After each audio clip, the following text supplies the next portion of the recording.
Jesús rompió con las expectativas sociales de su época. Lucas nos comenta que Jesús fue invitado por un hombre ilustre de los fariseos a comer durante el día de reposo. Durante el evento, Cristo curó a un hombre y aseguró que la ley de Dios es la vida misma. Por tanto, la prioridad siempre es glorificar al Señor, yendo en auxilio de nuestros hermanos y hermanas.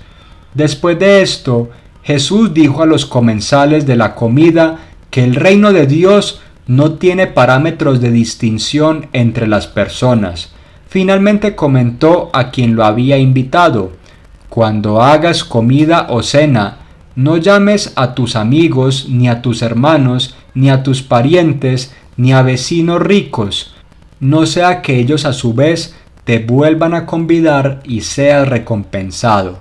Mas cuando hagas banquete, llama a los pobres, los mancos, los cojos y los ciegos, y serás bienaventurado, porque ellos no te pueden recompensar, pero te será recompensado en la resurrección de los justos. Jesús dijo esto porque quería asegurarse que todos comprendieran que la paternidad universal de Dios cobija a todo el género humano, porque Jesús puso el ejemplo de una cena. En la Palestina del siglo I, lo que dominaba era el esquema de patrones y clientes. Los patrones poseían una amplísima cantidad de poder político, militar y económico. En la época de Jesús, un individuo no podía valerse por sí mismo, sino que debía crear y articular redes de solidaridad que le ayudasen a resolver los problemas del día a día. Un patrón podía proveer a su cliente con favores como otorgarle puestos en la burocracia, darle comida y recursos en tiempos difíciles, brindarle medios de producción para desarrollar su trabajo, protegerle en rencillas legales, además de la muy necesaria protección contra ataques externos a nivel militar. En algunos casos, incluso un patrón podía eximir a sus clientes de impuestos y otorgar el estatus de ciudadanos romanos. Por su parte, los clientes tenían una serie de deberes en relación con su patrón: brindarle honor preconizando las bondades de su patrón, trabajar de manera privilegiada para el patrón, entregándole de forma prioritaria el fruto de su labor, y también era deber del cliente ir en auxilio del patrón en tiempos de guerra. Todo esto es una fidedigna radiografía de una sociedad basada en vínculos jerárquicos y profundamente desiguales. Para ejemplificar lo dicho, Flavio Josefo nos comenta que cuando Antípatro, padre de Herodes el Grande, otorgó ayuda militar a Julio César, en retribución fue nombrado ciudadano romano y fue eximido del pago de impuestos. La relación de patrón-cliente se evidenciaba en el Imperio Romano a niveles macroestructurales y microestructurales. El emperador era el gran patrón de todo el imperio. Él podía liberar esclavos, suprimir el pago de tributos, elevar el rango de los militares, garantizar la adquisición de la ciudadanía, patrocinar construcciones de obras públicas y privadas y celebrar juegos atléticos. Flavio Josefo gozaba de la protección de los emperadores Vespasiano y Tito.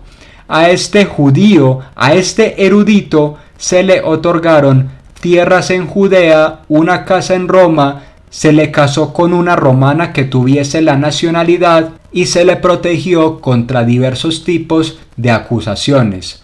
La lección brindada por Jesús al poderoso anfitrión del banquete en el Evangelio de Lucas adquiere sentido si comprendemos la sociedad mediterránea del siglo I. Las expectativas culturales dictaminan que se debe invitar de forma prioritaria a personas que tienen un vínculo de sujeción y pueden responder ante tal oferta con costosos regalos, prebendas políticas, posicionamiento social en el orden al honor y el prestigio y, en fin, todo lo que implica una relación de dominio y subyugación. En cambio, Cristo insta a buscar a aquellos que no pueden valerse por sí mismos, y mucho menos podrían responder ante la invitación con obsequios lujosos o prerrogativas en el ámbito económico o institucional. La transgresión de Jesús toca a todas las capas culturales y a todas las redes comunitarias de interdependencia.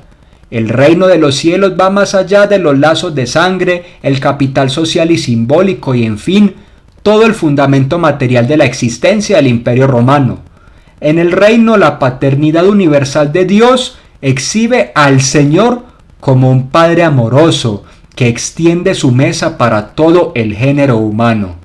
A Dios no le interesa tu cuenta bancaria, el poder que hayas acumulado en la tierra, ni mucho menos los favores que tú puedas ofrecerle a Él, porque sencillamente no vas a poder retribuirle nunca. Él conoce tu condición menesterosa y aún así va en tu auxilio y te ama. Las relaciones entre clientes y patrones dominaron la parada durante gran parte de la antigüedad. Hay cosas que no podían pasar desapercibidas y que reflejan de manera fidedigna este tipo de contratos. Herodes, por ejemplo, en su calidad de rey cliente, nombró a Cesarea en honor de Augusto. Le puso a un puerto Sebasté, que traduce emperador desde el griego. Le puso Drusus a la torre del puerto en honor del hijastro muerto de Augusto. Construyó un templo dedicado a Augusto en Galilea y encima de todo esto celebraba juegos deportivos cada 5 años en honor del emperador. Estos juegos deportivos tenían una carga simbólica importante porque conmemoraban la victoria de Augusto sobre Antonio en Actium. A la muerte de Herodes, todo este afán de querer agradar a los romanos pasó a la historia. Cuando Roma tomó el control directo de Judea, rebautizó la ciudad de Cesarea, nueva capital de la provincia, como Colonia Prima Flavia Augusta Cesarea. La Palestina herodiana se convirtió en la imagen fiel y palpable de lo que sería todo un territorio sometido al patronazgo del emperador. El puerto conocido como Sebasté, en griego, o Portus Augusti, en latín, era un punto neurálgico dentro de la economía imperial, pues fungía como un plexo nervioso que interconectaba a la vida comercial del Oriente Próximo y el Asia Menor. Este puerto brindaba una posición segura para las embarcaciones que merodeaban la costa oriental del Mediterráneo. Poco a poco, este puerto se fue transformando en un importante bastión de la cultura grecolatina en Oriente. El puerto gozaba con 2 imponentes rompeolas, uno al sur de 600 metros de longitud, otro al norte de 250 metros de longitud.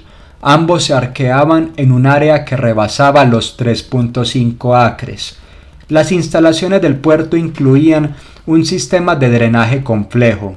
Habría que notar que una ciudad portuaria de importante crecimiento demográfico requería de acueductos y alcantarillados, y estas maravillas tecnológicas de la era antigua fueron adelantadas en la localidad. Dentro de este contexto, el prefecto romano Poncio Pilato también era cliente de su patrón el emperador Tiberio. Prueba de esto es una inscripción en latín encontrada en un teatro que dice: a los dioses honorables y Tiberio, Poncio Pilato, prefecto de Judea, ha dedicado. Tiberio gobernó entre el 13 y el 37 de la era común, y no era nada extraño que Pilato le haya dedicado esta inscripción a él, teniendo en cuenta la religión estatal y militar que se vivía en Roma.